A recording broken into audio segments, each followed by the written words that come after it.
এ আফজাল ভাই মানছে যে বলদের ঘরে বলদ নামটা কইতেছে জানো নি? না ভাই এটা তো কইতাম না।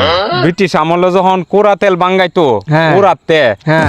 তখন একটা গাইলের মাঝে তুই একটা মুডা ও গাইলো হ্যাঁ সেহাইডের মতো লাগাইল ইদের মাঝে সাদা বলদ মানে গুরু বাইন্দে তুই সাইড দিক দিয়ে ঘুরতো আবার মাথা যাতে না ঘুরা এর লেগে চশমা লাগাইতেছে খাপরের ও কালা কাপড় দে। চশমা তুই বলদের ঘরে বলদে কি মনে সারাদিন ঘুরতাছে আর মাথা যাতে না ঘুরে চশমা লাগাইতো মানে কই যাইতেছে বুঝাম না। বুঝতেছে না আর বুঝলে তো মাথা ঘুরে ফিরে যাবগা এই নামে তো এসে বলদের ঘরের বলদ আর হন তৈল গা এই সয়াবিন তেল অত তা 10 লিটার 5 লিটার মানে বাঙ্গাইলা। রাইন দে বাঙ্গাইলা। ডাইলে দে ইতা খায় ও গ্যাস্টি না আগে যেমন বলদে ভাঙ্গাইছে জিনিসটা আছেন কাডি কাডি। আর মানে ভাঙ্গা মেশিনে জিনিসটা বেজাইলে বেজাইলে। ভরা খুব খারাপ। খুব খারাপ গে দুহানতে আমরা আদি 100 টাকা কুড়াতে আনতাম 100 টাকা কুড়াতে আনতাম আর হন গে 5 কেজি সয়াবিন তেল 10 কেজি সয়াবিন তেল আনে হ্যাঁ। আইনে দে সানুনের মাঝে অতটা ডাইলে মজা লাগে খায় না। ও রোগ না না না জায়গা। জায়গা পক